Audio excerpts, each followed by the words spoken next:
गोदना गोदना गोदाय सबके नक्शा हमारे पास।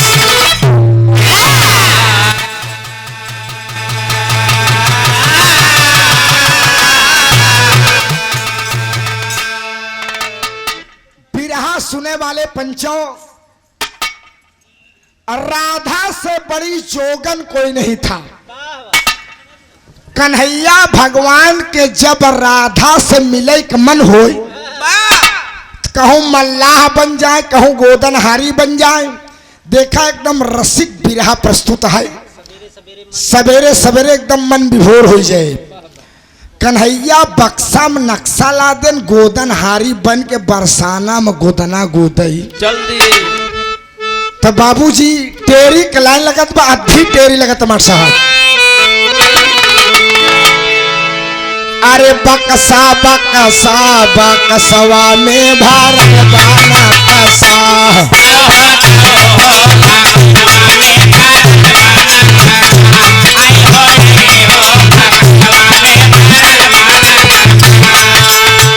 गोदावा सबके गोरी, गोदावा सबके गोरी, गोदावा सबके गोरी, गोदावा सबके गोरी भागे सवा बक्सवा में भारत बाना कसा।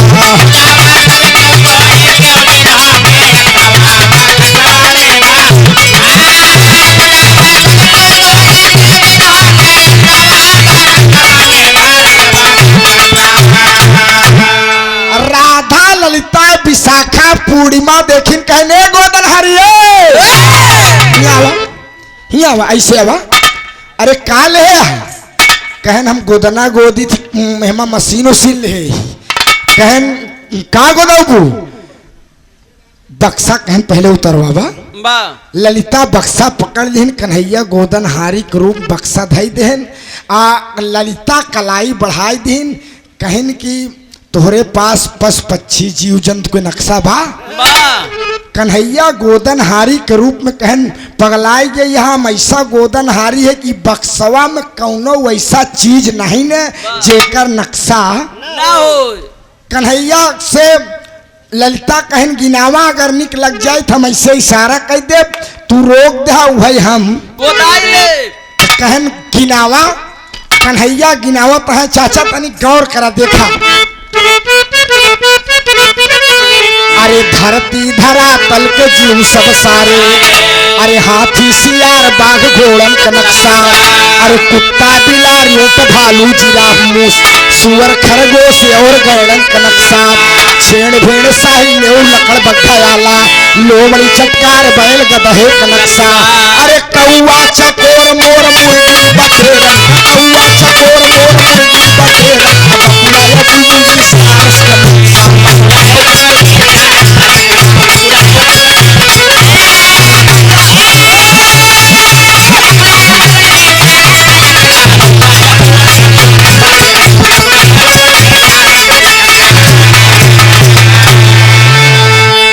ललिता ठकरा मार गई, कहन का गिनाया, कहन धरती धरातल के जीव सब सारे, हाथी सियार बाघ घोड़न का नक्शा। कुत्ता बिलार ऊंट भालू जिराफ मूस सुअर खरगोश और गैड़न का नक्शा। छेड़ भेड़ साही लेऊ लकड़ बग्घा आला, लोमड़ी चटकार बैल गधे का नक्शा। कौआ चकोर मोर मुर्गी बटेरन का बकुला या बुलबुल की सारस का नक्शा। एका याद करे में तनी कठिनाई होत, लेकिन याद हो जाती मरबे तबे भूला। ललिता कहिन इतना पशु पक्षी जीव जंतु गिनाई डाल, लेकिन हमका जमा नहीं और है। कहन हम कही दिन न हमारे बक्सा में नक्शा कमी नहीं। एक लाइन बड़ा सुंदर धुन लगा दो मास्टर कहा।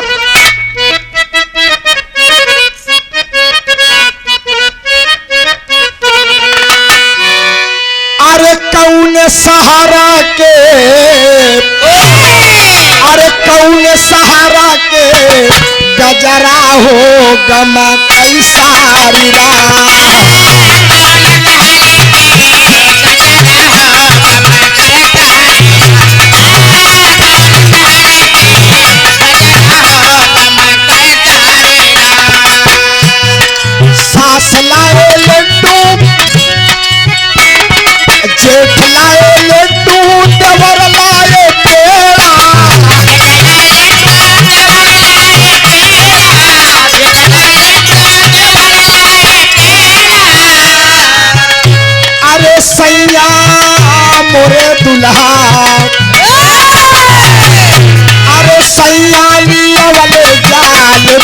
हो टपक सारिया।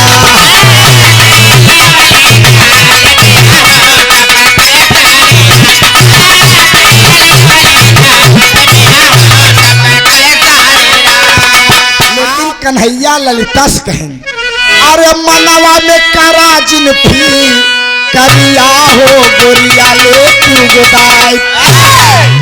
तोता मैनवा तिलहटी गौरवा, अरे तितली तितलवा, अरे बकतवा भौरवा, अरे कोयल हारिल चील होरिया हो गोरिया ले तू गोदाई।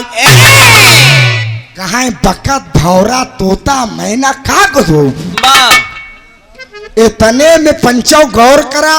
विशाखा खड़ी रहन कहने दीदी बगल हो तुम ना गोदाई पप्पू गोदना हम गोदाओ। अरे बाबू गौर करा विशाखा सोचिन हम का गोदवाई। कहन का तोहरे पास देश विदेश जिला जवार का नक्शा बा। कन्हैया गोदन हारी के रूप में पंचो कहन हमरे बक्सा में नक्शा कमी नहीं बा। पढ़ने लिखने वाले साथी गौर करेंगे। अगर इंटेंस में इतना देश के नाम पूछ लें जाए तो साहब माट साहब न बताई। विशाखा कहन गिनावा अगर जम जाए थम है गोदाई ले तब गिनावत है कैसे माट साहब।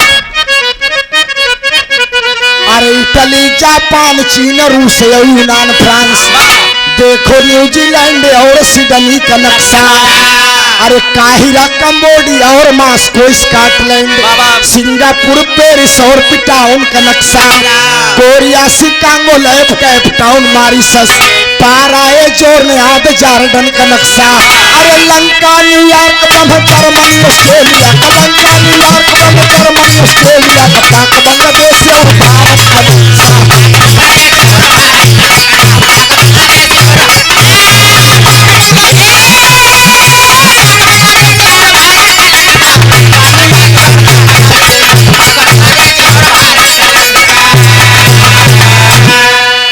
विशाखा ठकरा मार गए कहे रे मोर बप्पा रे कहा गिनाया तू। कहे इटली जापान चीन रूस यूनान फ्रांस देखो न्यूजीलैंड और सिडनी का नक्शा।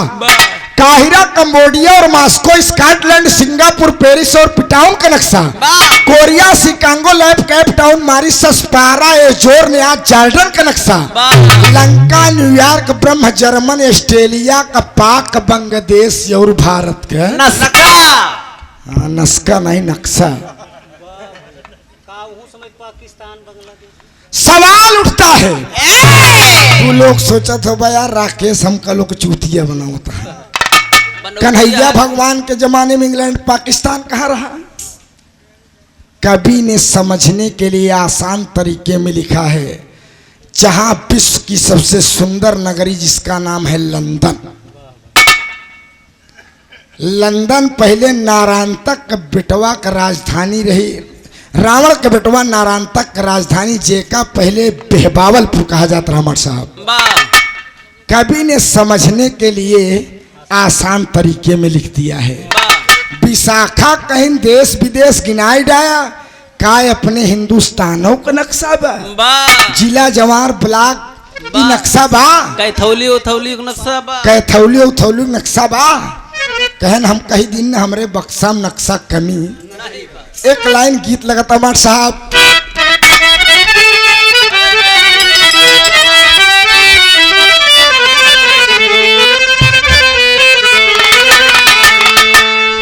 एक लौंडा का नवा नवा बियाह है। बियाह नवा हो तो का भाई। हाँ और का 2-4 साल नवा ही रहा। 2-4 साल नवा ही रहा था। एका जान ले जब तक मेहरारू लड़कियां ना होते नाच कार लड़कियां 24 घंटे में 7-8 घंटा बतलाते हुए फोन से। जब का दूठ हो जाती कहन जाता दवाई ले आया हमार करिया पिराती है तब कहन हमरे जिए बाय हो। अरे बाबू बियाह दुल्हनिया 7-8 दिन रही ओकरे बाद चली गई अपने नैहरे। अब 2-4 दिन बीता लौंडवा का मन में 61-62 बा अपने माई से कहा माई ते कहते जाए तोरे पतोहिया के लिया ही। बुढ़िया कहे बेटवा जाता हमरे बुढ़ाई में सहारा होत कहन माई तनी 200 रुपया देता है। बुढ़िया कहे दहजरू नाती जना हमका कमाए दिहे बा कहन माई बाबू खोवा बेच के आवत हैं सब पैसा तहन के देती बुढ़िया मैगर रहे टोक खोले 200 नोट दे देस कहे जात हा कुछ जात की ले जाया नवा लौडा मुगराबाद शाहपुर बाजार पहुंचा।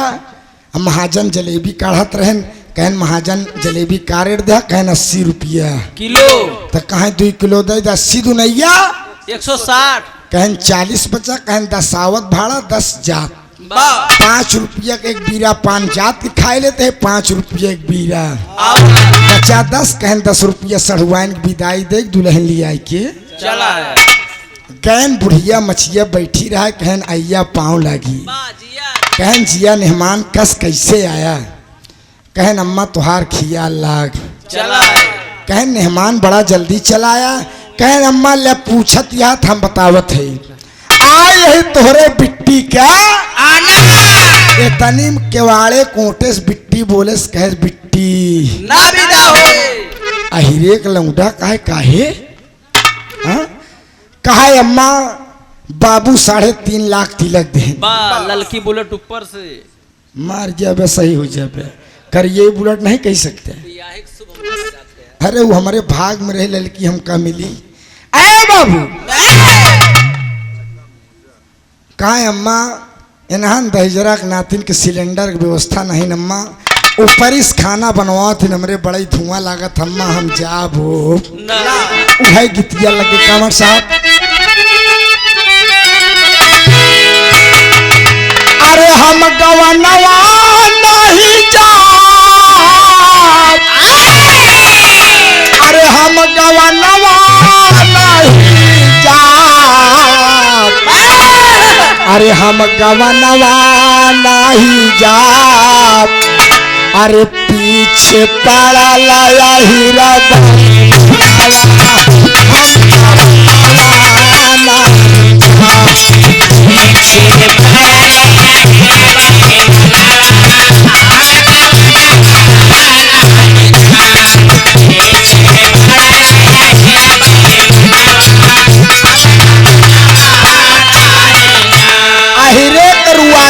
पट्ठा लौंडा रह काए अरे कैसे न जाऊ फलाने ससुर के जाही में जोर होई हम तो का लइक जा बोला ले जा का बोलावत हो अरे हम गवनवा लइक जा अरे हम गवनवा लइक जा अरे हम गवनवा लइक जा चाहे फाटी परई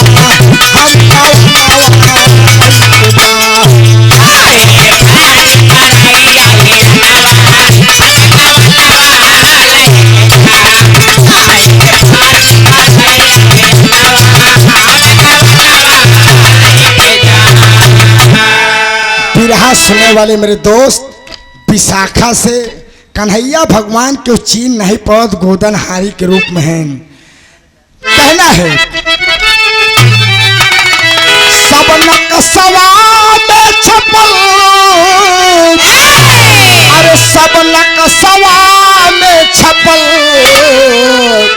अरे सब नकसवा में छपल हमारे देशवा कई सहरिया सब नकसवा में छपल अरे श्रीनगर जम्मू चंडीगढ़ दिल्ली औसल मेरा अरे पटना सिक्किम देवरूगढ़ मुगराबाद शाहपुर अजमेर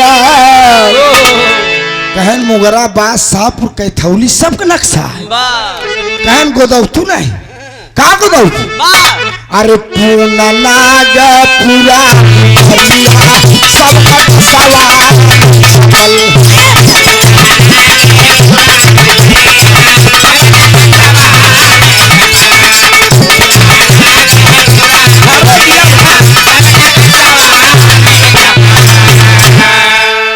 इतने में विशाखो कहन गिनाया तो लेकिन हमका तुहार नक्शा कौ जमा नहीं इतने में राधा पंचो जिससे मिलने के लिए मुरली मनोहर कन्हैया गोदना गोदई गाहें और राधा आपन कलाई बढ़ाइन जब तो राधे से मिले कन्हैया गा रहे और राधा जब कलाई पकड़े नरम नरम लगे दबावे लागेन कहन का गोदबू कहन ललिता पूछिन पश पक्षी सब गिनाई दे है विशाखा पूछिन देश विदेश जिला जवार सब गिनाई दे है अब हमारे कलाई में जवन तुहार मन गोदई को हो बिरहा सुने वाले पंचो राधा कलैया इसे दबाए कन्हैया चुटकियाए जब चुटकियाए लेकिन राधा चाव गई रे जब कन्हैया मुस्कियाने राधा चौकिन तो राधा पहचान गई ओ बड़का गोदन हारी गोदना गोदई आई है टमाट सब आखिरी भाव लगाता अरे राम गोदत की गोदना लड़ी गई राधा से नजरिया गोदत की गोदना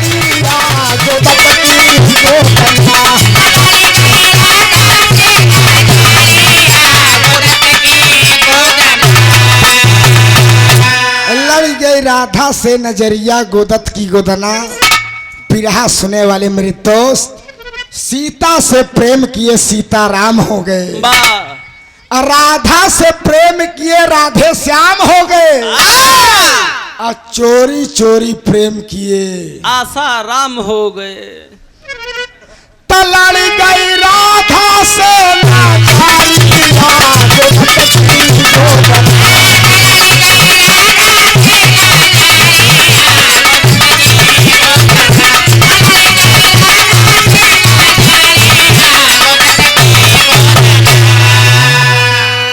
बड़ा लाड प्यार दुलार आप लोगों ने हम दोनों कलाकारों को दिया वाकई मैं कृतार्थ हो गया और बिरहा तो बहुत गाया जाता है लेकिन 3 बजे के बाद मनई ऐसे दो चार 10-20 ही रह जाती लेकिन बाहर कैथौली की ऐतिहासिक धरती 6 बज चुके हैं लेकिन अभी तक आप लोग कलाकारों के सम्मान में बैठे हैं मेरे देवता हैं मैं चरणों में कोट कोट प्रणाम करता हूँ नमन करता हूँ दोस्त जब आप सब आशीर्वाद देंगे बुलाएंगे आप सबकी सेवा में 10 रुपया कमाई देगा तब उस सेवा में जरूर उपस्थित रहा तब बाबूजी राधा से बड़ी जोगन कोई नहीं था जब सखियों के संग कन्हैया रास रचाते थे तो हर एक सखी की बाह में कन्हैया हुआ करता था कन्हैया भगवान अपने असली रूप में आए राधा कहन कस कन्हैया